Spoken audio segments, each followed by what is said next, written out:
आप देख रहे हैं विस्तार न्यूज का खास कार्यक्रम लोकसभा, जहां हम अलग अलग जगह पहुंच रहे हैं और लोगों के मन की बात जानने की कोशिश कर रहे हैं। और साथ ही ये भी जानने की कोशिश है हमारी कि जो ये नेता वादे और दावे तो बड़े बड़े चुनाव से पहले कर देते हैं, उसको पूरा कितना करते हैं। तो आज कुछ स्पेशल गेस्ट भी मौजूद रहने वाले हैं। मैं आपको बता दूं, इस वक्त मैं बिलासपुर में मौजूद हूं और जानेंगे कि बिलासपुर लोकसभा सीट में किसका डंका बज रहा है और जनता किसको धूल चटाएगी, कौन जीत रहा है, कौन हार रहा है, क्या माहौल है, तमाम चीजें आपको बताएंगे। सबसे पहले मैं आपको गेस्ट से इंट्रोड्यूस करा देती हूँ। सुशांत जी हैं, बिलतरा के विधायक सुशांत शुक्ला, बहुत बहुत स्वागत है सर आपका। अभय नारायण राय जी हैं, कांग्रेस प्रवक्ता, और साथ ही जसबीर जी हैं आपसे। हम इनसे भी तीखे सवाल पूछेंगे और साथ ही जनता की राय जानने की भी हमारी कोशिश रहेगी। सबसे पहले तो मैं सुशांत जी आपका रुख इसलिए करूंगी, कांग्रेस ने घोषणा पत्र जारी कर दिया, भारतीय जनता पार्टी का घोषणा पत्र अभी आया नहीं है, लेकिन मोदी की गारंटी देश में काम कर रही है। कैसे देख रहे हैं कांग्रेस के घोषणा पत्र को? मोदी की गारंटी नहीं, मोदी नाम ही गारंटी है। और ये बात जनता ने जनादेश देकर लगातार सिद्ध किया है कि इस देश में अगर विकास का कोई पर्याय है तो उसका नाम है नरेंद्र दामोदर दास मोदी। तो सीधा इन्होंने कह दिया है कि मोदी का नाम ही गारंटी है। आज तो आप लोगों ने घोषणा पत्र जारी कर दिया, लेकिन अब सवाल ये, कांग्रेस आगे रणनीति कैसे बनाएगी? गारंटी मोदी की भी चल रही है, कांग्रेस का घोषणा पत्र भी आ गया है, राहुल के न्याय की भी बात हो रही है, लेकिन जनता तक अपने घोषणा पत्र को कैसे पहुंचाएंगे और मोदी जी के मास्टर स्ट्रोक प्लान के आगे कांग्रेस कैसे अपना दबदबा बनाएगी? देखिए, 14 में भी मोदी गारंटी आई थी और सरकार बनने के बाद जब लोगों ने पूछा 2 करोड़ रोजगार कहाँ हैं, 15 लाख किसके खाते में है, तो बड़ी आसानी से सबसे महत्वपूर्ण दूसरे नेता इस पार्टी के अमित शाह जी कहते हो तो जुमला था।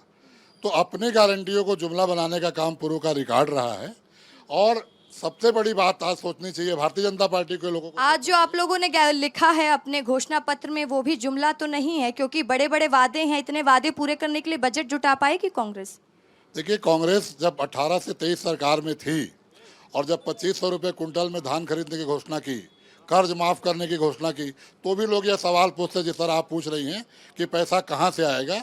भूपेश बघेल जी ने करके दिखाया और आज उसी रास्ते पे चल के 31 रुपये में धान खरीद रहे हैं। मैं कह रहा हूँ हमारी कांग्रेस की न्याय और कांग्रेस की गारंटी आई है और यहाँ भाजपा। कांग्रेस की गारंटी देखते हैं पूरी होती है या फिर मोदी की गारंटी पूरी होती है, आपका भी रिएक्शन ले लेते हैं। और क्या बोलूं आपको, आप भी गठबंधन वाली बात तो नहीं करेंगे? यहाँ पे भी पूरा इंडिया अलायंस दिखेगा ऑफ कोर्स। तो फिर बता दीजिए, आप क्या कांग्रेस का ही घोषणा पत्र आपका घोषणा पत्र है और पूरे गठबंधन का घोषणा पत्र मान ले हम लोग? यस, फॉर छत्तीसगढ़ तो यस जी। तो चलिए, छत्तीसगढ़ के लिए यही घोषणा पत्र, यानी छत्तीसगढ़ का लोकसभा चुनाव भारतीय जनता पार्टी और गठबंधन के बीच में। छत्तीसगढ़ में और कोई घोषणा पत्र जारी नहीं होगा। देखिए, देश का दुर्भाग्य देखिए कि जो अपने आप को आंदोलन जीवी कहकर इस देश में राजनीति का हिस्सा बने और जिनके खिलाफ आंदोलन किया, आज उन्हीं के साथ सट सट के आज हिस्सेदार बनने पर आमादा है। मैं पूछना चाहता हूं, क्यों इनका मुख्यमंत्री जेल में है, क्यों उनका उप मुख्यमंत्री जेल में है, क्यों इनके मंत्री जेल में हैं? पूछना चाहता हूं आज मैं आपसे। बता दीजिए क्यों है जेल में? ये जो अभी चल रहा है ना, मैं जब ब्रिटिश राज था तब तो पैदा नहीं हुआ था, ना मुगलों के समय में आया था। इसको याद दिलाने के लिए मोदी जी कर रहे हैं। जो वो पूछ रहे हैं कि आपके मुख्यमंत्री जी क्यों जेल में, आप उसका जवाब दे दीजिए। तानाशाही है, जब कोई प्रूफ नहीं है, है ना। इनको करना था वो अशोक चवन को अंदर, इनको करना था, और इतने सारे भ्रष्ट लोगों को जिनको वॉशिंग पाउडर डाल के, देखिए ये बिना प्रूफ के, बिना किसी जांच के क्या किसी को जेल में डाला जा सकता है? ऐसा होता है क्या? देखिए, भारतीय जनता पार्टी अपने इतिहास को देखे, आपातकाल का नाम लेके आज तक माला जपते हैं। वो तो घोषित आपातकाल था, संविधान में पारित आपातकाल था, ये तो अघोषित आपातकाल चल रहा है। एक निर्वाचित मुख्यमंत्री, मुद्दा ही भटक जा रहा है। मैं लोगों के रिएक्शन ले लेती हूँ और एक बार ये भी जान लेते हैं कि बिलासपुर की जनता का मूड क्या है। यहाँ पर तो जो लोग बैठे हैं वो पार्टी प्रेरित लोग हैं, तो एक बार पीछे चलते हैं और ये जानने की कोशिश करते हैं, क्या लग रहा है इस बार कौन जीत रहा है, कांग्रेस या बीजेपी?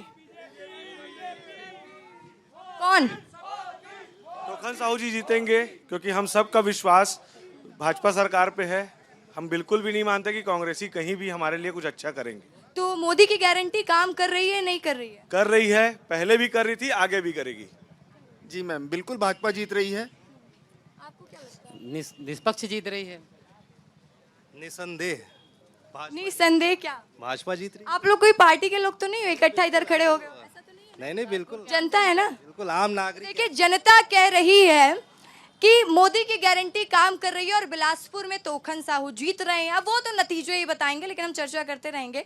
थोड़ा मैं प्रियंका जी से भी पूछ लेती हूँ। प्रियंका जी, एक सवाल सुशांत जी ने पूछा था, लेकिन जसबीर जी ने कह दिया, दूसरे बात पर वो घूम गए। वो पूछ रहे थे मुख्यमंत्री जी जेल में क्यों है, ये बता दीजिए उनको। देखिए, एक समय था आज़ादी का दौर चलता था तो शहीद आजम भगत सिंह भी जेल गए थे, गांधी भी जेल गए थे, बहुत सारे लोग जेल गए थे। ये वही समय है कि जहां पर शरद रेड्डी से, इनसे मैं पूछना चाहती हूँ, अरे चिल्लाइए मत, रुकिए, अरे फड़फड़ाइए मत, इनसे बता पूछिए कि शरद रेड्डी से 60 करोड़ रुपए क्यों लिया इन्होंने, चंदा क्यों लिया, जो मुख्य आरोपी था। लेकिन प्रियंका जी, आप कह रही हैं आजादी के लिए जेल गए। सुनिए, ये कोई जंग नहीं लड़ रहे थे ना, ये आजादी के लिए जेल गए हैं। इन पर भ्रष्टाचार का आरोप है, शराब घोटाले का आरोप है, जिसलिए वो जेल गए। आरोप तो ऐसा है मैडम कि अभी आप बोलना शुरू करिए इनके खिलाफ, आपका भी नाम आ जाएगा मेमोरेंडम स्टेटमेंट में, आपको भी आरोपी बना देंगे। एक स्टेटमेंट के अलावा है क्या इनके पास? एक अठन्नी नहीं है इनके पास, एक अठन्नी का हिसाब बता दे। पूरा बीजेपी के पास मनी ट्रेल हो गया, पूरा पैसा ले गए। अच्छा देखिए, सुनिए, सबसे पहले आप सुनिए, आप अरे आप जवाब सुन लीजिए, जवाब आप बोलिए। नहीं, जवाब सुनना पड़ेगा ना, जवाब नहीं। हाँ, बीजेपी लड़ रहा है एनडीए के नाम से, और यहाँ बात हो रहा मोदी का। बीजेपी एनडीए में 28 दल है, उसको बोलो आप, उनको ही उनका ही नीचा कर रहे हो आप, तो अपने पार्टी को क्या लड़ोगे? दूसरी बात और हम ये बताइए, आप लोग तो राजनीति बदलने आए थे, आप बार बार कह रहे थे हम राजनीति ही बदल देंगे। ये तो किसी को नहीं लगा था कि भ्रष्टाचार में सब जेल चले जाएंगे। देखिए, ये देश का दुर्भाग्य है कि जिसमें अभी पहले ही बोला कि एक घोषित इमरजेंसी का दौर था, घोषित इमरजेंसी में पता था कि इमरजेंसी है, ये घोषित नहीं होकर अघोषित इमरजेंसी का दौर चल रहा है, जहां पर जो आपके खिलाफ आलोचना करेगा, जो आपके खिलाफ सवाल उठाएगा, वो जेल जाएगा, नहीं तो। अच्छा प्रियंका जी, मेरा एक सवाल आपसे, देखिए ये बताइए, आप बोल रही हैं मैं एक स्टेटमेंट दूंगी, भारतीय जनता पार्टी मुझे जेल भेज देगी, तो देखिए ये बात बताइए कि अगर मैंने कुछ गलती की नहीं है, मैंने कोई भी मौका नहीं दिया है किसी को मेरे पर एफआईआर दर्ज कराने का या भ्रष्टाचार के मामले में मुझे फंसा देने का, तो क्या मेरे पे मामला दर्ज हो जाएगा? मैं पेशे से एडवोकेट भी हूँ। मैं आपको बता दूं कि कानून जो इन्होंने 2018 में अमेंडमेंट किया, पीएमएलए का कानून है जो, वो कानून की तकनीकी ऐसी दिक्कतें हैं जिसके कारण ऐसा होगा। बिल्कुल, अगर मैं आपके खिलाफ ये बोलूंगी कि हत्या में इनके द्वारा ऐसा बोला गया, आपका नाम अगर मैं लूंगी तो बिल्कुल आप पर भी जांच होगी और आपको गिरफ्तार किया जाएगा। उसके अलावा मनी लॉन्ड्रिंग, अगर इनको जेल नहीं, इनका इंटेंशन क्या था? देखिए मैडम, यहाँ पर देश में एसीबी भी है, करप्शन भी है, करप्शन ब्यूरो के पास क्यों नहीं गए? इनको जेल भेजना मकसद था। सुप्रीम कोर्ट ने क्या बोला? सुप्रीम कोर्ट ने बोला कि ट्रेल तो हुआ नहीं, माननीय संजय सिंह जी जब बाहर आए हैं तो उसी आधार पे आए हैं, और इसीलिए 40 फंड्स। ठीक है, मतलब मैं मान लूं ना कि मुख्यमंत्री अरविंद केजरीवाल पाक साफ है, आपके तमाम नेता पाक साफ है, उनको जबरदस्ती जेल में डाला गया है, मान लूं? नहीं, आप कह रही है मान ले, जनता भी यही मान ले? मानने, मैं कह रही हूँ देश के अंदर एक न्याय व्यवस्था है, हम संविधान को मानने वाले लोग हैं, संविधान के अंदर जो माननीय न्यायालय की तरफ से उसको मान रहे हैं, उसका हम सामना कर रहे हैं, हम जो भी इन्वेस्टिगेशन हो रहा है उसको हम बकायदा कोऑपरेट कर रहे हैं, उसके संविधान के अंदर। चलिए ठीक है, तो अब गलती हुई नहीं ऐसा कहते रहे, मैं इनसे भी बातचीत कर लेती हूँ। हाँ बोलिए। इससे बड़ा दुर्भाग्य क्या हो सकता है देश में कि शहीद आजम भगत सिंह जी के साथ अरविंद केजरीवाल जी की तुलना हो? इससे बड़ा शर्मनाक कोई विषय नहीं है। जो व्यक्ति जेल गया, नैतिकता की दुहाई देकर सत्ता में आता है, आज वो पद में बने रहने के लिए जेल में रह के सरकार चलाता है, नैतिकता शून्य लोगों को भगत सिंह जी के साथ नाम जोड़े जाना, इससे शर्मनाक कोई बात नहीं हो सकती देश के अंदर। इस पर कुछ कहेगी कांग्रेस कि इस पर भी आपका साथ देंगे आप? देखिए, सुशांत जी अब विधायक हो चुके हैं, और विधायिका, कार्यपालिका, न्यायपालिका सबको इस देश में काम करने का अधिकार है। एक निर्वाचित मुख्यमंत्री, एक नैतिकता तब कहाँ गई जब सारे भ्रष्ट लोग को आप पार्टी में लेते हैं। पहले आज देश में नैतिकता कांग्रेस ने बताती है, जेल जाने के बाद देश में 20 उदाहरण हैं जिन्होंने पद त्याग किया सिर्फ आरोप लगने पर। ये तो जेल भेजे गए हैं और माननीय न्यायालय के द्वारा भेजे गए। ये बताइए अभय जी, देखिए अभय जी मेरी एक बात सुन लीजिए, अभय जी एक बात सुन लीजिए। FIR ऐसे ही दर्ज हो जाती है। एक मिनट सुन लीजिए, मेरे भी सवाल का जवाब देने के लिए आप बैठे, क्या आप उनसे ही बस लड़ने के लिए? मेरे सवालों का जवाब दे दीजिए। क्या किसी पर FIR ऐसे ही दर्ज हो जाती है? जब ईडी बार बार समन भेजती है उसके बाद भी आप जांच के लिए नहीं जाते हैं, और फिर जब उठा ले जाती ईडी तो उसके बाद आप सवाल खड़े करते, इस पर तो कांग्रेस कुछ कह सकती है ना? कांग्रेस तो कह रही है ना कि ईडी का एक भी प्रूफ करें। आरोप पत्र में जो कुछ ईडी बना के देती है वही भाजपा के विधायक, वही भाजपा के प्रवक्ता कहते हैं। भाजपा के पास कोई सबूत नहीं है, कोई बात नहीं। अच्छा एक बात बताइए, आप भी कांग्रेस से है ना, आप भी कांग्रेस से हैं, आपके घर पहुंची क्या ईडी? और भी कई कांग्रेस के साथी होंगे, उनके घर क्या पहुंची ईडी? अगर आप गलती मत करिए ना, या मौका मत दीजिए। देखिए सत्ता का दुरुपयोग किसे कहते हैं? सत्ता का दुरुपयोग इसे कहते हैं कि आज 2 मुख्यमंत्री जेल भेजे गए हैं। सत्ता का दुरुपयोग इसे कहते हैं कि बिना आरोप पत्र के चार्ज हुए। अगर आपको पैसा जब मनी लॉन्ड्रिंग में सबसे आवश्यक चीज होता है पैसा जब्त होना। 1 रुपये। ठीक है, ये सत्ता का दुरुपयोग है, या मोदी जी ने कहा था जो कि लोकसभा चुनाव से पहले भ्रष्टाचारियों को खत्म कर दूंगा, ये उसका एक्शन है? क्या मानते हैं आप? मोदी जी ने जिस प्रकार से भ्रष्टाचारी को खत्म करने की बात कही थी वो सामने नजर आ रहा है कि पूरे देश भर में जो भ्रष्टाचारी थे, ऐसा नहीं है कि सिर्फ कांग्रेस, भारतीय जनता पार्टी का भी जो कार्यकर्ता भ्रष्ट था उसके घर पर भी ईडी गई, उसका भी छापा पड़ा। इसके लिए क्या बात करेंगे? और जो इन्होंने कहा सत्ता का दुरुपयोग, विगत 5 सालों में जो सत्ता का दुरुपयोग किया, आज पूरे कांग्रेसी जेल में है, और लोकसभा जो आज बिलासपुर लड़ने जा रहे हैं उनके ऊपर भी ईडी का छापा पड़ा हुआ। मोदी जी ने बोला था कि 5 साल में जो चोर लोग को कर देंगे 28। ये बात ये बोल चुके, कुछ नया बोल दी। जो एक हो गए हैं वो उसी का कारण है मोदी जी के। अच्छा एक बात बताइए, आज पाकिस्तान, चीन, आतंकवाद जो हमारे ऊपर हावी हो रहे हैं, हमारे देश के ऊपर, कांग्रेस पार्टी, आम आदमी पार्टी, मैं पूछना चाहता हूं सब लोग से, मेरा राजनीति से कोई लेना देना नहीं है, क्यों पाकिस्तान और चाइना का सपोर्ट करते हैं, और जो भारतीय जनता पार्टी है वो राष्ट्रहित की बात करती है? ये हम देख रहे हैं, ये हमको देखने को मिल रहा है। आप भारतीय सेना के शौर्य पे, मैं डॉक्टर हूं मैम, आप भारतीय सेना के शौर्य पे आप क्वेश्चन मार्क उठा रहे हैं। आप भारतीय सेना अगर कोई एक्शन लेती है आप उसके ऊपर सवाल उठाते हैं। और यहाँ तक मैम अगर आप एक चीज देखिए मेरा ये मानना है, जो चीज हमारी है, जो चीज हमारी, जो सदियों से जो लिखा गया है, आज एक मंदिर का उद्घाटन होता है, आप मत जाइए ना, ठुकराने का आप आवेदन दे रहे हैं। आप पूरे पार्टी प्रवक्ता ही लग रहे हैं, डॉक्टर नहीं लग रहे हैं अभी मुझे। हाँ बोलिए। देखिए, जहां तक बात हो रही थी भ्रष्टाचार की, तो इसमें मोदी जी का समर्थन तो मैं भी करता हूं। मेरी विचारधारा कांग्रेस की है, लेकिन मोदी जी का समर्थन करता हूं कि भ्रष्टाचारियों को तो उन्होंने मिटाया। पूरे देश में घूम घूम के जितने भी भ्रष्टाचारी थे उन्होंने अपने वॉशिंग मशीन में डाला और अपने पार्टी में ले लिया। सारे भ्रष्टाचारी अपने पार्टी में लेके भ्रष्टाचारियों को उन्होंने मिटा दिया। ये नरेंद्र मोदी और बीजेपी की सरकार है। और रही बात जो 2 करोड़ युवाओं के रोजगार की बात थी, किसानों की बात थी, 100 स्मार्ट सिटी की बात थी, ऐसे हजारों जो मुद्दे तो खत्म कर दिए उन्होंने। मैडम, अगर सत्ता और शासन के दुरुपयोग की बात करते हैं ये लोग, तो आपके सामने एक बहुत अच्छा उदाहरण देना चाहता हूं। सुनील नामदेव जो पत्रकार थे, उनके ऊपर किस प्रकार 2-2, 3-3 बार झूठा अपराध, गांजा, ड्रग्स का मामला फंसा के अंदर कर दिया गया। और विश्वास करिए उसमें गवाह देखिए, कांग्रेस के नेता उसमें गवाह है। मैं तो गवाहों की लिस्ट देखकर आया हूं। और ये बात करते हैं सत्ता और शासन के दुरुपयोग की। एक बार और रिएक्शन ले लेते हैं और समझते हैं कि क्या बिलासपुर का मूड है, क्या लग रहा है, कौन जीत रहा है इस बार? तोखन साहू, बीजेपी, मोदी मोदी मोदी मोदी मोदी मोदी मोदी मोदी मोदी। तो आप खुद सुन पा रहे हैं कि बिलासपुर की जनता मोदी मोदी के नारे लगा रही है और कह रही है कि मोदी ही जीतेगा, और बिलासपुर से तोकन साहू ही जीत रहे हैं। ये भारतीय जनता पार्टी की रैली की भीड़ है भाई। ये पीछे जनता है, इधर जनता इधर खड़ी है, ये जनता है।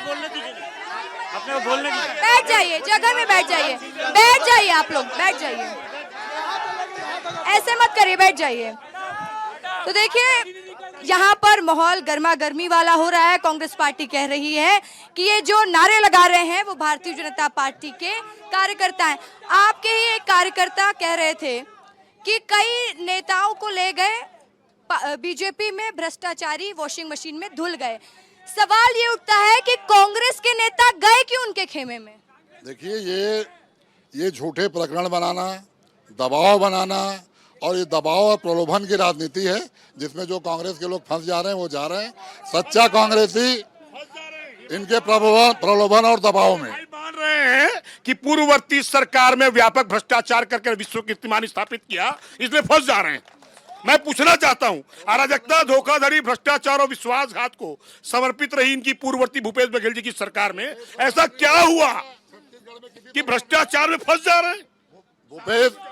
भूपेश सरकार ने जो छत्तीसगढ़ में किया है, चाहे छत्तीसगढ़ में हथारी की मूर्ति लगाने का काम हो, छत्तीसगढ़ के राजगीत का बात हो, चाहे छत्तीसगढ़िया संस्कृति को बढ़ावा देने का बात हो, किसानों की बात हो, बेरोजगारी भत्ता की बात हो। अगर लगातार कांग्रेस ने इतने विषयों में काम किया तो कांग्रेस की सरकार कैसे चली गई सर?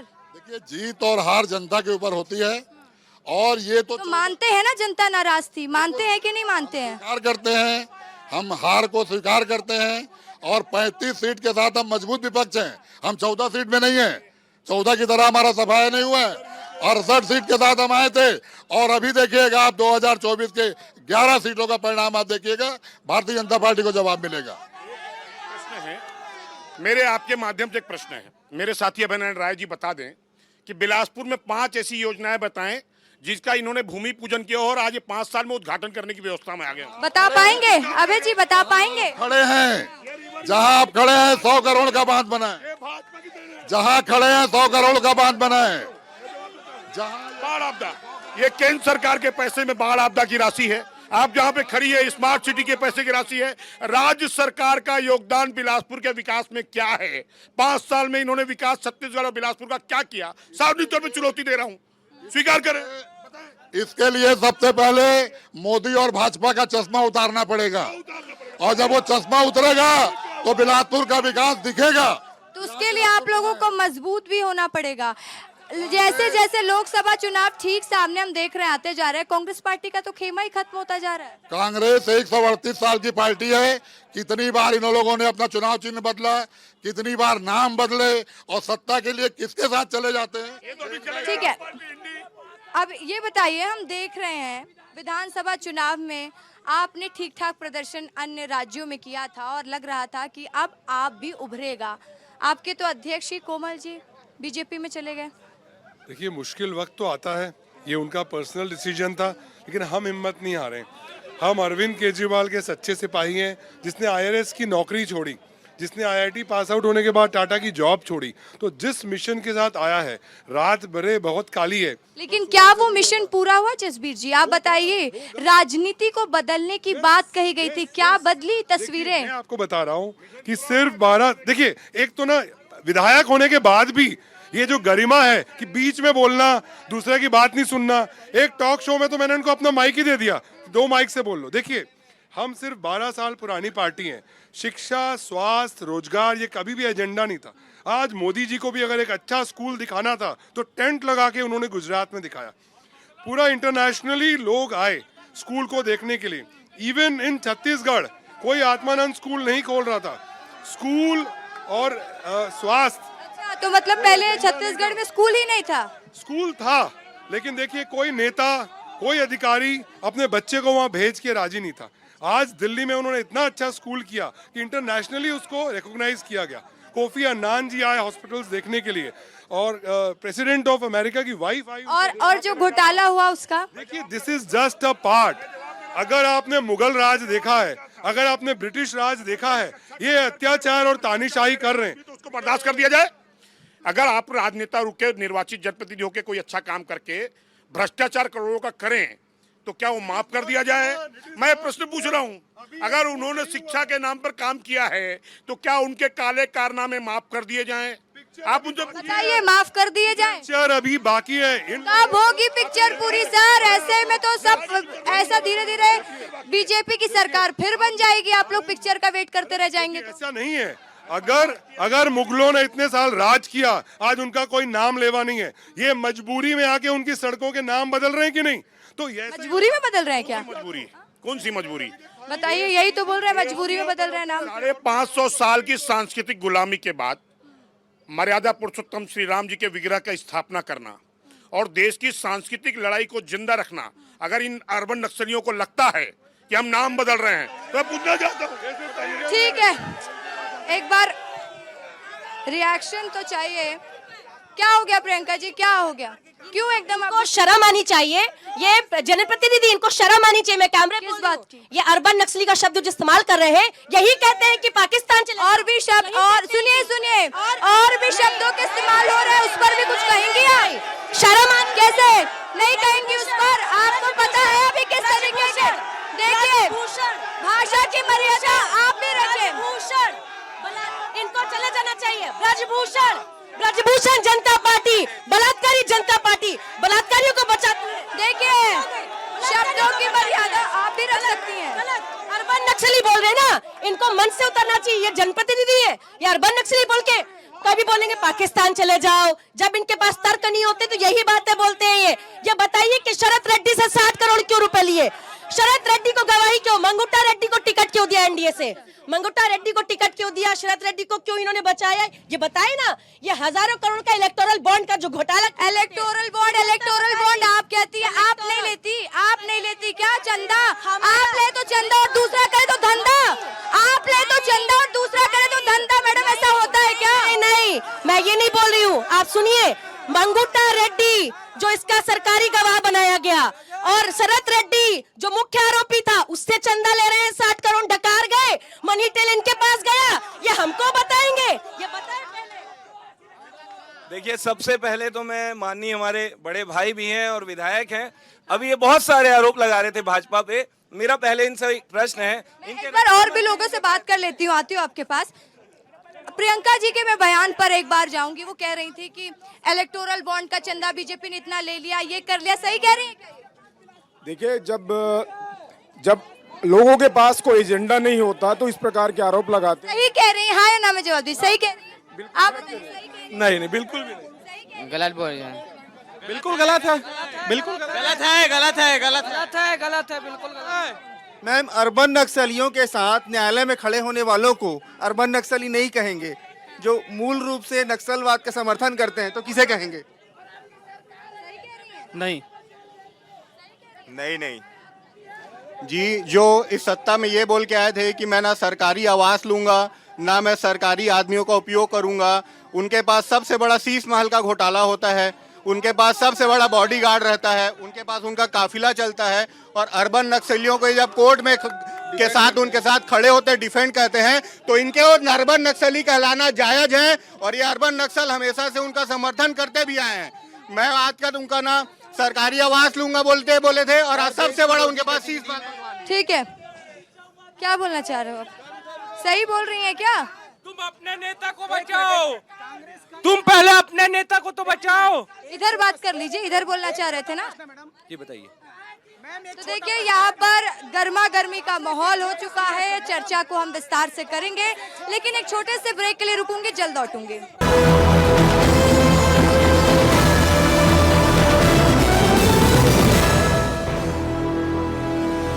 और ब्रेक के बाद एक बार फिर से स्वागत है हमारे खास कार्यक्रम लोकसभा में। तो लगातार हम चर्चा करते रहेंगे और हर मुद्दे पर विस्तार से बात भी होती रहेगी। जैसे ही हम ब्रेक पर गए, ये भाई साहब मेरे पास आए और बोले आप तो भाजपाइयों के पास जा रही हैं, हमारे पास तो आ ही नहीं रही हैं। और पीछे जिनसे आप बात कर रही हैं वो भी भाजपा के कार्यकर्ता हैं, हम भी अपने कार्यकर्ता ले आते। पहले तो ये बताइए, कांग्रेस के पास मुद्दा क्या है लोकसभा चुनाव का? पहले मैं कुछ बात बोल रहा था जो अधूरी रह गई थी, उसको पूरा कर लें आपका, फिर जवाब मैं जरूर दूंगा। माननीय विधायक जी से मैं पूछना चाहता हूं, गृह मंत्री जी हैं, इनके बहुत ताकतवर चाणक्य माने जाते हैं अमित शाह जी, वो तो जवाब नहीं दे पाए थे। हेमंत बिस्व शर्मा जी भ्रष्टाचारी थे अथवा नहीं थे, आपका क्या कहना है, मैं जानना चाहता हूं। उनका उत्तर ले लीजिए, फिर मैं अपनी बात आप अपनी बात रख दीजिए, फिर जब मैं स्टेज पे जाऊंगी उसके बाद मैं आपके पास बार बार नहीं आऊंगी, तो अपना मुद्दा भी बता दीजिए। हेमंत बिस्व शर्मा जी माननीय अमित शाह जी एक प्रेस कॉन्फ्रेंस होती है और बताते हैं कि मैं आपसे जो सवाल आपने उनसे सवाल पूछ लिया उसका जवाब सुशांत जी को देने दीजिए। अब मेरे सवाल का जवाब आप दे दीजिए। मैं कह रही हूँ कि आप जैसा कि कह रहे थे कि ये पीछे के लोग भाजपाई हैं, आप भाजपाइयों के पास जा रही हैं। कांग्रेस के पास मुद्दा क्या है कि हम कांग्रेस से पूछे कि आप ये कर रहे हैं? कांग्रेस के पास मुद्दा है विकास का, कांग्रेस के पास मुद्दा है भारतीय जनता पार्टी। अभी इलेक्टोरल बॉन्ड, इनसे किसी से भी पूछेंगे इलेक्टोरल बॉन्ड की परिभाषा नहीं बता पाएंगे। मैं आपको बताता हूँ इलेक्टोरल बॉन्ड लेकर कौन आया? इलेक्टोरल बॉन्ड इलेक्टोरल बॉन्ड लेकर कौन आया? इसका भारतीय जिक्र जनता किसने पार्टी में उसमें अमेंडमेंट किया 2019 में। जो प्रियंका दीदी 18 बता रही थी, मैं आपको बता दूं, मैं भी एक विधि का कांग्रेस पार्टी चंदा नहीं लेती? मैं एक विधि का छात्र हूँ, मैं आपको बता कांग्रेस पार्टी चंदा नहीं लेती? आप बोलने देंगे मैडम तो बोल पाएंगे। आप एक बार बता दीजिए हाँ या ना। नहीं, अभी तो मैं आपसे ही बात करूंगी। नहीं, अभी मुझे आपसे ही बात करनी है। आप मेरे सवालों का जवाब दे दीजिए। जवाब ले कहाँ रही है मैडम? मैं पहले इतना बता दीजिए, कांग्रेस पार्टी चंदा लेती है या नहीं लेती है? मुझे लग रहा है कि आप जवाब सोच के आई हैं, तो आपको जवाब पता है तो आप सवाल क्यों कर रही हैं? और जवाब नहीं, आपको भी जवाब पता होना चाहिए ना। अगर जवाब, तो मुझे यही पता है कि सभी पार्टियां चंदा लेती हैं। जवाब आपको चाहिए तो धैर्य रखना होगा और 2 मिनट मुझे देना होगा, और 2 मिनट के पहले आप जवाब चाहती है। अब आप 2 मिनट तक बोलते रहे। हाँ, ये मैं चाहता था आपसे। Thank you. ऐसे मत करिए जी। मैं आपसे ये कहना चाहता हूँ कि इलेक्टोरल बॉन्ड में जो बातें आई उसमें सबसे महत्वपूर्ण, बहुत सारे प्रतिष्ठित अखबारों ने, आपके बहुत सारे और भी चैनल्स हैं, उन्होंने ये बताया और दिखाया। यदि उसको हम देखना चाहे तो ईडी का छापा पड़ता जो सवाल में पूछिए आप उसका नहीं पूरा अपना विश्लेषण कर लिया। इससे ज्यादा समय मैं नहीं दे सकती क्योंकि मैं भाषण सुनने नहीं आई हूँ, मैं सबकी बात रखने आई हूँ और मैं सबसे बात करूंगी। हाँ, बोल दीजिए। पहले जो भाई साहब बोले हैं हमारी आप ये क्या बार बार बोल रहे हैं कि आप बीजेपी की बात सुन लीजिए? ये आपका गठबंधन है, उनकी बात सुन रहे हैं। मैं लूंगी उत्तर, जब मैं मंच पर जाऊंगी तो आपके सवाल का ही उत्तर लूंगी। लेकिन आप ये मत बोलीजिए उनसे बात कर लीजिए, इनसे। आप नहीं बताएंगे मुझे किनसे बात करना है। जिनसे मुझे बात करना है तो मैं बात करूंगी। ठीक है, जैसे हमारे भाई साहब बोले हैं हेमंत बिस्टर जैसे वाले से हमारी विधायक जी से पूछ लीजिए, आप उनसे प्रश्न पहले पूछ लीजिए, वो जवाब दिया। जो भाई साहब बोले उनका जवाब आपने भाई साहब से पूछा कि चंदा स्वेच्छा से दिया जाता है, दबाव लेकर दिया नहीं जाता है। इलेक्टोरल बॉन्ड क्या है? इलेक्टोरल मतलब भारतीय जनता पार्टी ने ब्लैकमेलिंग करके क्या चंदा लिया, ये बोल रहे हैं? 2 करोड़ कमाने वाला 10 करोड़ कैसे देगा? 2 करोड़ कमाने वाला 10 करोड़ घर बेच के देगा क्या? चंदा का मतलब है 200। आप मत बताइए हमें जानकारी इकट्ठा करना कहाँ से, ये मत बोलिए। हाँ, मत बोलिए। हाँ, चंदा के बारे में आप कुछ बोलना चाहेंगे? धारा जो 370 है वो जब हटाई गई, धारा जो 370 हटी मैम, जम्मू कश्मीर के अंदर आज शांति है, तो क्या वो शांति कांग्रेस पार्टी को हजम नहीं हो रही है? जो वापस बोल रही है उसे हटाएंगे? चलिए, पहले मैं सभी गेस्ट से जवाब ले लेती हूँ और सबसे पहले आप माइक ले लीजिए। आपसे कई सवाल पूछे हैं कांग्रेस मित्रों ने, जवाब दे दीजिए। मेरे साथी ने जवाब दिए, लेकिन इनको तकलीफ इस बात की नहीं है कि उनके खिलाफ कार्रवाई क्या हुई, क्योंकि न्यायालयीन प्रक्रिया में चल रहा है। इनको तकलीफ इस बात का है कि इनको पूर्वोत्तर में इनके पास एक नेता नहीं बचा और उनको अपमानित किया इनके नेता राहुल गांधी ने, जिससे प्रताड़ित होकर वो छोड़े कांग्रेस। और आज पूर्वोत्तर के सबसे दमदार नेता, हिंदूवादी नेता है। जब गांधी परिवार पर वो भ्रष्टाचारी नेता है कि नहीं, वो ये पूछ रहे हैं। ये तो न्यायालय तय करेगा ना। आज न्यायालय अगर जिनको जेल भेज रहा है, इनके लोग भेज रहे हैं, तो उनका क्या जवाब है? न्यायालय, मैं बोल रहा हूँ ना, माननीय न्यायालय के समक्ष लंबित है। अरविंद केजरीवाल के लिए किस चीज का वेट नहीं हुआ सर? किस चीज का? 9 बार समन गया कि नहीं गया? 9 बार समन गया कि नहीं गया? जवाब दूं? 9 बार समन में बार बार उन्होंने पूछा मुझे क्यों बुला रहे हो, कोई थाने वाले थोड़ा ना हो। देखो, आप आंसर करने दीजिए। एज सीएम बुला रहे हो, एज आपका मुखिया बुला रहे हो, एज अरविंद केजरीवाल इंडिविजुअल बुला रहे हो। बार बार उन्होंने पूछा, विद इन द लॉ उन्होंने किया। मैं नहीं आऊंगा नहीं बोला। और हेमंत बिस्वा शर्मा करप्ट है, वो बोलते हैं न्यायालयीन प्रक्रिया है, तो अरविंद केजरीवाल के लिए न्यायालयीन प्रक्रिया नहीं, ये इन्होंने फाइनल डिसीजन दे दिया कि वो है, ये जबरदस्ती है। और हम देख रहे हैं, आपसे मेरा सवाल रहेगा बेजी, लगातार न्यायधानी है ये। आज मैं बिलासपुर से चर्चा कर रही हूँ।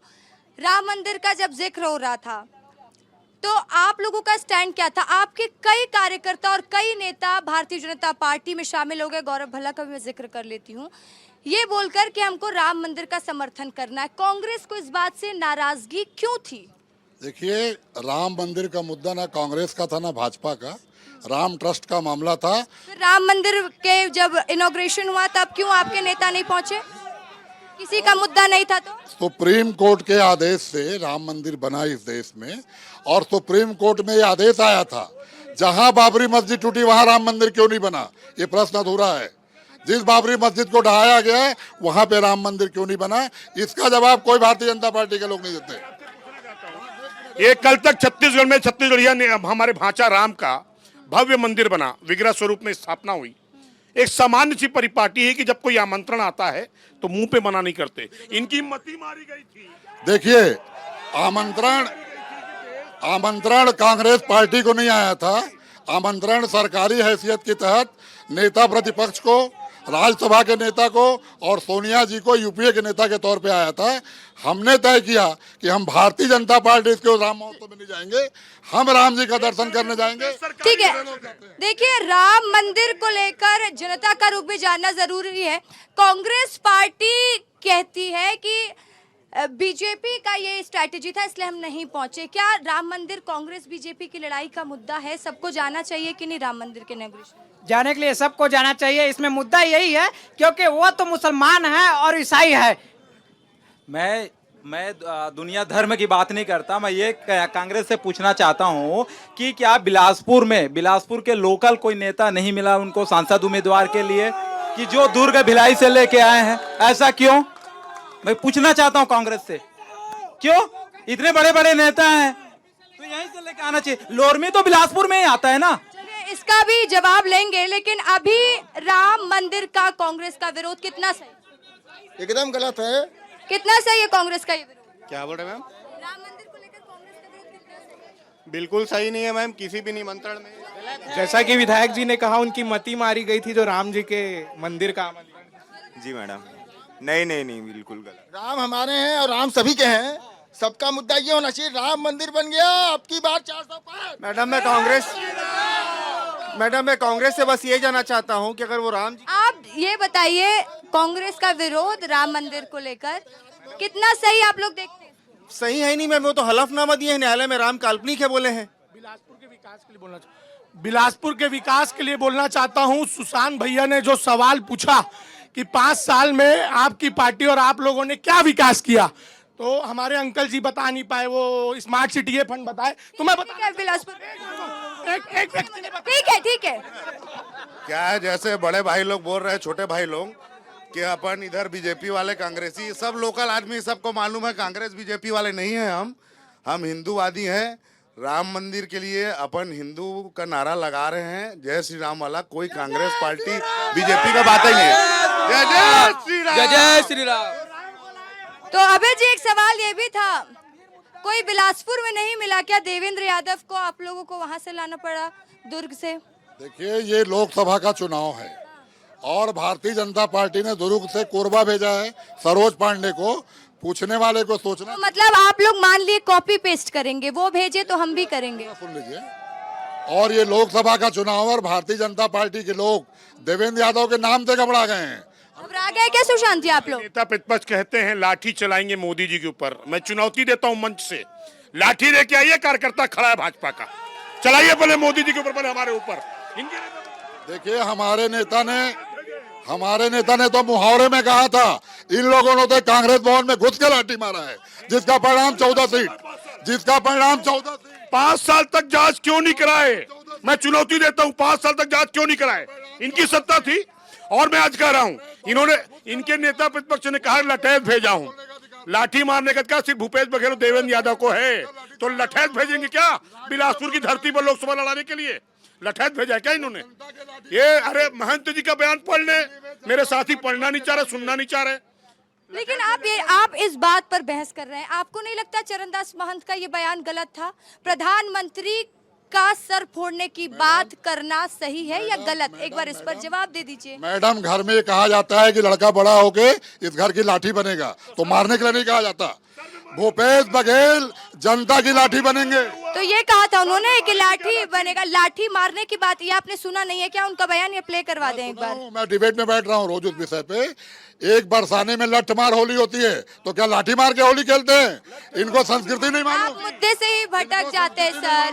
नहीं, यही दिक्कत है, पहले गलती करते हैं फिर मानते नहीं है। मान लीजिए ना सर, बड़े हो जाइए गलती मान के। दूसरी बात हमारे दोनों नेता चरणदास महंत और भूपेश बघेल गलती किए नहीं मालूम। जब उस पे बवाल उठा, जब बतंगड़ बना, तो दोनों ने माफी मांगी। तो गलती करने के बाद तो माफी मांगनी पड़ेगी। एक बार ठीक है, जनता को सुना दीजिए क्या बयान दिया नेता प्रतिपक्ष चरणदास महंत ने। लाठी मारने, मोदी जी के सर पर लाठी मारने की बात कही गई है, ये कहाँ की बात हुई?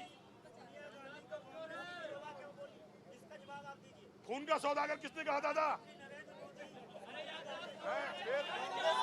तो बैठ जाइए, आप लोग बैठ जाइए अपनी अपनी जगह पर। लगातार हम देख रहे हैं, ऐसे गर्म होने से कुछ नहीं होगा। जवाब दीजिए आराम से, वहीं पर आएंगे आपसे बात करने, ठीक है? वहीं पर आएंगे आपसे बात करने। अच्छा ठीक है, एक बार इधर आइए आप।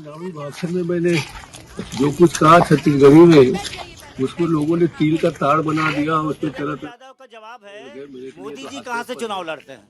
गुजरात से लड़ते हैं ना बनारस से लड़ते हैं? दूसरी बात, नरेंद्र मोदी जी जब सोनिया गांधी को कांग्रेस की विधवा बोली, वो कब माफी मांगा? ये बात बताइए, इसका जवाब आप दिलवा दीजिए। बीजेपी से जवाब मांगिए। ठीक है, जवाब दे दीजिए भाई, जवाब दे दीजिए।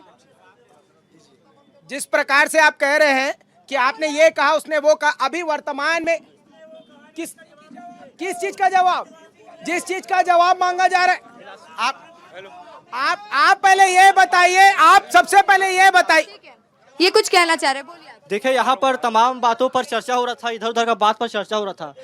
हम बिलासपुर लोकसभा में खड़े हैं। एक मिनट, मैं एक बार बयान सुना देती हूँ चरणदास महंत का, सुन लीजिए। बाकी बन सीधवा साधवा है,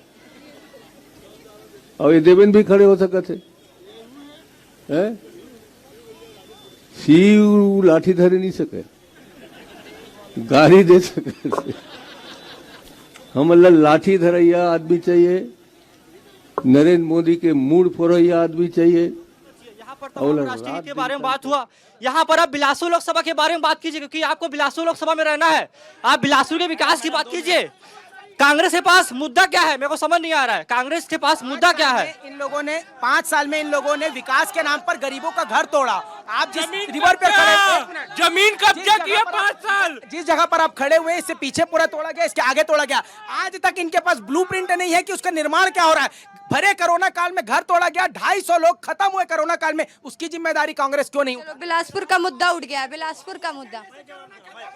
मैं पूछता हूँ, कांग्रेस को ये पूछ रहे, ठीक? अरे भैया चुप, अरे चुप करेगा तब तो।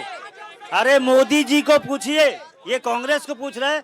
मैं भारत सरकार को पूछ रहा हूँ। WHO विश्व स्वास्थ्य संस्था ने बोला भारत वर्ष में कोरोना में 46 लाख लोग मारे गए। ये 2200 को पूछ रहा है, मैं 46 लाख लोगों का जवाब मांग रहा हूँ। जवाब दे दीजिए, और ये जवाब अब इन नेताओं से ही ले लेते हैं। कांग्रेस पर तोड़ने फोड़ने का आरोप है। कोरोना काल में बिलासपुर में आप लोगों ने कई लोगों के घर तोड़ दिए। देखिए, हमारे एक भाई ने बहुत अच्छा सवाल पूछा कि बिलासपुर लोकसभा की बात होनी चाहिए। मैं भी कहता हूं होनी चाहिए। मैं पूछ रहा हूं कि जोन की ट्रेनें क्यों बंद हैं। मैं पूछ रहा हूं कि छोटे छोटे स्टॉपेज क्यों बंद कर दिए गए। मैं पूछ रहा हूं कि जो बुजुर्गों को मिलने वाली रियायत थी वो क्यों बंद कर दी गई। मैं ये भी पूछ रहा हूं, बिलासपुर लोकसभा का मुद्दा है कि जो पैसेंजर ट्रेनें एक्सप्रेस बन के चली कोरोना में, वो आज तक एक्सप्रेस बन के चल रही है। उस टाइम स्पेशल ट्रेनें भी तो चल रही थी ना शायद। स्पेशल ट्रेनों का किराया आज भी पैसेंजर में वसूला जा रहा है। तो ये कोरोना के समय हुआ, उसका जवाब बिलासपुर लोकसभा के सांसद और आज के उप मुख्यमंत्री अरुण साहू जी को देना चाहिए कि उनके कार्यकाल में कितनी ट्रेनें नहीं आई, उनके कार्यकाल में क्या विकास हुआ। और ये 5 काम कितना विकास हुआ आप ही बताइए। 2008 में इनके नेता मनमोहन सिंह जी के नेतृत्व में जो यूपीए की सरकार चलती थी, उसमें दोहरी और तिहरी लाइन आज जब 2014 में हमको विरासत के रूप में मिली, तो ये टेंडर करके सिर्फ खड़े कर गए थे। आज रेल लाइन जर्जर है। कोयले की ऊर्जा का संकट था देश में, कोयले के परिवहन की आवश्यकता थी देश की। अरे साहब, आप ही के पूर्व मुख्यमंत्री न्यूयॉर्क में अदानी के साथ बैठक करके आते हैं। चलिए ठीक है, देखिए अब टाइम ज्यादा बचा नहीं है, बिलासपुर लोकसभा का भी जिक्र कर लेते हैं। आप लोग लगातार मैदान में जा रहे होंगे, तोखन साहू आपके प्रत्याशी हैं, क्या लग रहा है, जनता का प्यार मिल रहा है, किस तरीके से जनता भरोसा जता रही है, क्या नतीजे हो सकते, कैसा रिस्पांस देख रहे हैं आप? मोदी जी की गारंटी में 100 दिन हम सुशासन के पूर्ण करने जा रहे हैं। मोदी जी की गारंटी के सिवा कुछ बिलासपुर की जनता के लिए भी कुछ है? सुनना नहीं चाह रही हैं। पिछले 5 साल मैंने चुनौती दी अपनी साथी को कि 5 साल में 5 काम बता दें जो इन्होंने 5 साल में किए हों। उसका जवाब तो आया नहीं, लेकिन मैं आज आपको बताना चाहता हूं। आज यहाँ पर आप केंद्रीय विश्वविद्यालय जो देख रहे हैं उसका उन्नयन का काम जब अर्जुन सिंह जी दिए थे इसको 2008 में, तो मात्र 8 करोड़ का प्रस्ताव दिए थे। हमने इसको अभी पिछले 8 सालों में लगभग 322 करोड़ रुपए हमने दिए। आज ये जो स्मार्ट सिटी की बात कर रहे हैं आप, 1400 करोड़ रुपए का प्रावधान हमने करके उसकी राशि का ये बंदरबाट कर गए 5 साल में। ये जो आप बात कर रहे थे चेक डैम की, ये अरपा विकास प्राधिकरण के नाम पर ये इनके सदस्य रहे हैं और ये इन्होंने सार्वजनिक मंच पर अवैध रेत उत्खनन का अपनी सरकार में जवाब उठाया था। ये जो चेक डैम की बात कर रहे हैं बाढ़ आपदा की राशि से बन रहा है, नेशनल हाईवे से कनेक्टिंग हमारी सरकार में दौरान हुआ। मैं आपके माध्यम से पूछना चाहता हूँ, सुपर स्पेशलिटी हॉस्पिटल इनके पूर्व विधायक होर्डिंग लगाते थे, मैंने बनवाया है। 5 साल तक होर्डिंग लगाया शहर में वो, और आज 5 साल बाद साफ हो गए। तो मैं आपको फिर कहना चाहता हूँ कि महादेव सट्टा ऐप के नाम पर छत्तीसगढ़ के युवाओं को लूटने वाले, कि महादेव का श्राप, छत्तीसगढ़ से कांग्रेस साफ। भाई साहब को मालूम होना चाहिए, विधायक हैं, कि महादेव सट्टा ऐप केंद्र के अंडर में आता है हिम्मत तो बंद कर दो। लेकिन इसको लेकर पूर्व सीएम भूपेश बघेल पर एफआईआर दर्ज है। सर भूलिए मत, आप कैसे सट्टे पर बोल रहे हैं? से रोकने के लिए एफआईआर है, झूठी एफआईआर है, राजनांदगांव की जनता जवाब देगी। तो रुके तो नहीं लेकिन अभी तक महादेव सट्टा ऐप केंद्र सरकार के साथ पे चल रहा है और इलेक्ट्रोल बॉन्ड में महादेव सट्टा ऐप का भी पैसा गया है, उसकी भी जांच होगी। देखिए, मैं तो खुली चुनौती देता हूं अपने साथी को, न्यायालय के रास्ते खुले हैं, जाएं। लेकिन मैं आपके माध्यम से फिर स्पष्ट कर दूं कि इनके भ्रष्टाचारी अत्याचारी पूर्व मुख्यमंत्री राजनांदगांव से हैं और देवेंद्र यादव जो मेरे विधायक साथी हैं, उनकी राजनीतिक हत्या करने के लिए बिलासपुर भेजा गया है उनको। राजनीतिक हत्या ही है क्या ये? एक 33 साल के युवा से पूरी भारतीय जनता पार्टी इतनी घबरा गई है कि अनाप तनाप आरोप लगा रही है। आप चुनाव करिए, चुनाव में भाग लीजिए, और देवेंद्र यादव जब जीत के जाएगा तो यहीं पे जवाब देंगे। ठीक है, यहीं पर हम फिर से शो करेंगे जवाब लेने के लिए। बुरारी लाल के हसीन सपने जीत का सपना देख रहे हैं, अपराधियों की टोली लेके निकले हैं। इन्हीं की सरकार ने गुंडा लिस्ट जारी की है जिसमें यूथ कांग्रेस के पदाधिकारी के नाम जिला अध्यक्ष और ब्लॉक कांग्रेस कमेटी यानी यूथ कांग्रेस के लोग उसमें शामिल हैं। उस पर तो जवाब लेने। आप भी बता दीजिए क्या लग रहा है बिलासपुर का माहौल? अब तो बहुत विषयों में चर्चा हो गई, बिलासपुर पर भी गौर फरमाना जरूरी है। देखिए, आशा पे ही सारी दुनिया टिकी हुई है और हम इस आशा को रखे हुए हैं कि सच की जीत होगी। इन्होंने जितनी भी तानाशाही की, भ्रष्ट लोगों को अपनी पार्टियों में प्रवेश कराया, अपने देवेंद्र यादव जी को क्वेश्चन कर रहे हैं, खुद सरोज पांडे जी को कहाँ भेजे उसकी कोई बात नहीं। तो सिर्फ एक परसेप्शन, चिल्ला चिल्ली, अनाप शनाप बातें, जनता इसका जवाब देगी। ईश्वर और सत्य हमारे साथ है और उदय होगा और नई सरकार अच्छी बनेगी। चलिए, जनता जवाब देगी और जनता तैयार रहे। एक बार हम सबका रिएक्शन लेंगे और जनता का रिएक्शन लेंगे। साथी पार्टी से चुनाव लड़ चुके हैं और जनता ने कितना समर्थन दिया उसको सार्वजनिक कर दें। बिला से लड़े हैं चुनाव, इन्हीं की विचारधारा से लेके लड़े हैं ये, तो क्या जमानत हुई बताइए ना? कौन सी पिक्चर, कार्टून बना के पिक्चर चलाने वाले लोग, ये नहीं चलेगी बात। मैं इसको आंसर करना चाहूंगा। अब्राहम लिंकन 10 बार लड़ा पर फिर वो जीता ना, तो ये वोट की गिनती को हमारी सक्सेस और अनसक्सेस मत मानिए। जनता हमारे साथ है, टाइम आएगा। इनका ईवीएम भी कभी बार हैक्ड होता है, कई बार इनकी दारू और इनका पैसा होगा, लेकिन इस रात की सुबह होगी, सच की जीत होगी। हम जिस जज्बे के साथ आप दारू पर आप बात कैसे कर रहे हैं जसबीर जी? आप भूलिए मत, आपका केंद्रीय नेतृत्व इसी आरोप में जेल में है, इसी आरोप में जेल में है। मैं आपको बताता हूँ, हमको समझाया गया था, मैं भी एक इंजीनियर हूँ, बिजनेसमैन था, कि ये नाली है, यहाँ राजनीति में आओगे तो कपड़े गंदे होंगे। मतलब आप मान रहे हैं राजनीति में सब होता है, तो कल को कांग्रेस या आपकी सरकार बनती है, अगर बनती है तो क्या आप यही हथकंडे नहीं अपनाएंगे? क्या ईडी आईटी के छापे, अगर आप बोल रहे, अगर आप जिस तरीके से आरोप लगा रहे हैं, मतलब आप लोग भी यही करेंगे क्या? नहीं करेंगे, नहीं करेंगे।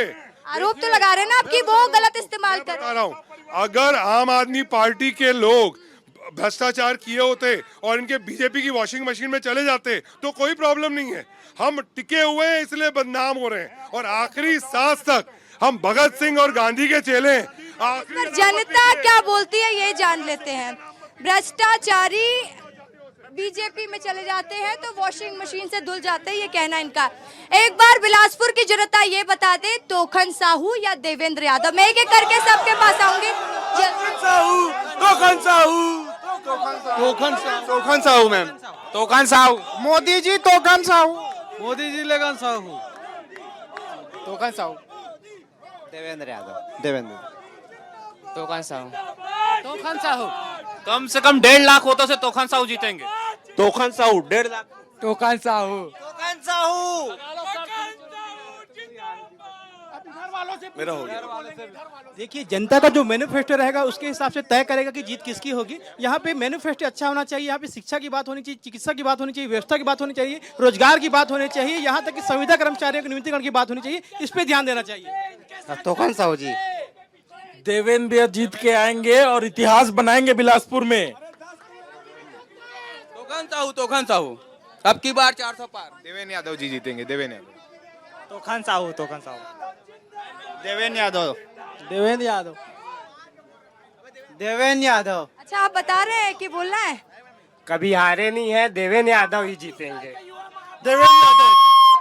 तो देखिए, कुछ लोग कह रहे हैं तोखन साहू जीतेंगे, तो कुछ देवेंद्र यादव का नाम ले रहे हैं। नतीजे बताएंगे कि कौन जीतेगा।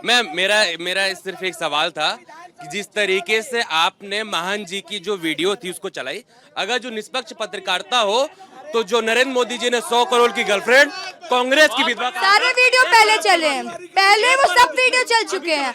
आज का मुद्दा नहीं, तो जो छत्तीसगढ़ का मुद्दा कल का मुद्दा था ना, ये कल का मुद्दा है, ये कल का मुद्दा है, ये कल का मुद्दा है। जब उस पर भी बात हो गई, जब उस पर मोदी की डर। आप बताएंगे डर की नहीं, आप बताएंगे कि डर की नहीं, मुझे कोई डर नहीं है, नहीं है मुझे डर। नरेंद्र मोदी का, ठीक है, चलवा दूंगी। निष्पक्ष पत्रकारिता। और ये पत्रकारिता आप लोग गलती करते हो, मौका देते तो इतना वो मत करिए। कांग्रेस को 100 करोड़ की विधवा बोला था। अगर गलती करते हैं उस पर सवाल खड़े कर दो तो ऐसी मिर्ची लगती है कि ये बोलते हैं कि आप इसका वीडियो चलाइए। निष्पक्ष पत्रकारिता की बात करते हैं, गलती करोगे तो सवाल तो भैया पूछे जाएंगे। और कोई अलग से हम नहीं बोल रहे हैं, हम वही स्टेटमेंट सुना रहे हैं जो स्टेटमेंट दिया जा रहा है। माहौल देखिए, माहौल देखिए। तो आप देख रहे हैं, अब आरोप हम पर ही लग जा रहा है। देखिए, आप जब जब सही सही बात पूछेंगी तब तक आरोप लगेंगे। मैं आपके माध्यम से स्पष्ट कर दूं कि छत्तीसगढ़ को अपराध का गढ़ बनाकर, छत्तीसगढ़ में आर्थिक आपातकाल लाकर 5 महीने पहले ही भूपेश बघेल की सरकार विदा हुई है और विष्णुदेव जी के सुशासन का सूर्योदय हो चुका है। और छत्तीसगढ़ 11 की 11 सीटें मोदी जी की झोली में डालकर छत्तीसगढ़ की विकास सुनिश्चित करने जा रहा है। लास्ट रिएक्शन लूंगी मैं आप लोगों का, क्या कहना चाहिए? देखिए, मीडिया को लेकर अगर कोई गुस्सा दिखा रहा है तो उसके कारण बहुत से मीडिया हैं, विस्तार के लिए, बहुत से हैं ना, विस्तार के लिए और आपके लिए मैं सम्मान रखता हूं। और मैं कांग्रेस की ओर से अगर कुछ ने कहा होगा तो उसके लिए मैं क्षमा प्रार्थी भी हूं। लेकिन मैं ये कह रहा हूं कि ऐसी देश में मीडिया के लिए बोलने की नौबत क्यों आ रही है? इसमें तो आप हर मीडिया चैनल को नहीं घसीट सकते ना सर। कल प्रारंभ हुआ है। नहीं, देखिए, मैं आपको बहुत स्पष्ट कर दूं, मीडिया पर आरोप लगाते हैं। यही अभी कुछ देर पहले ये कह रहे थे कि आपातकाल लगा था, तब मीडिया को किसने चुप कराया था? इसी में यूपीए गवर्नमेंट थी, इनके नेता मनमोहन सिंह जी मौन थे 10 साल, तब रोक किसने लगाई थी मीडिया पर? मैं आपसे पूछना चाहता हूँ, काम करेंगे तो मीडिया बोलेगी, और आज मीडिया नहीं पूरा देश बोल रहा है मोदी मोदी। और हम सही को सही कहेंगे सर और गलत को गलत। जहां हमें जो सही लगेगा हम सही बोलेंगे, ये कुछ भी बोले हम उससे कोई लेना देना नहीं। रिएक्शन आया ना, आप लोगों से आशा है, विस्तार एक न्यू चैनल हुआ, इसीलिए उन्होंने रिएक्ट किया। इन्होंने अभी अपना माइंडसेट नहीं बनाया कि सबके सवाल मैंने पूछे सर, उसके बाद भी इतना गंदा रिएक्शन। ऐसे स्वागत करती है बिलासपुर की ऑडियंस? ऐसा नहीं है। एक्चुअली जो बाकी बहुत सारे मीडिया हैं उसका फ्रस्ट्रेशन यहाँ निकला। I apologise on behalf of the Bilaspurians, ये हमने गलत किया। लेकिन आपसे बहुत आशा है विस्तार न्यूज सही चीज दिखाएगा और सच को बताएगा जनता को। Thank you. जरूर। तो देखिए, सच पर बात होती रहेगी और चर्चा भी लगातार विस्तार से हम करते रहेंगे, क्योंकि विस्तार न्यूज है आपका अपना चैनल और आपके अपनों की आवाज उठाना हमारा हक है। तो चलिए, मुझे दीजिए आज के लिए इजाजत। खबरों की लगातार अपडेट्स के लिए आप बने रहे विस्तार न्यूज के साथ। नमस्कार।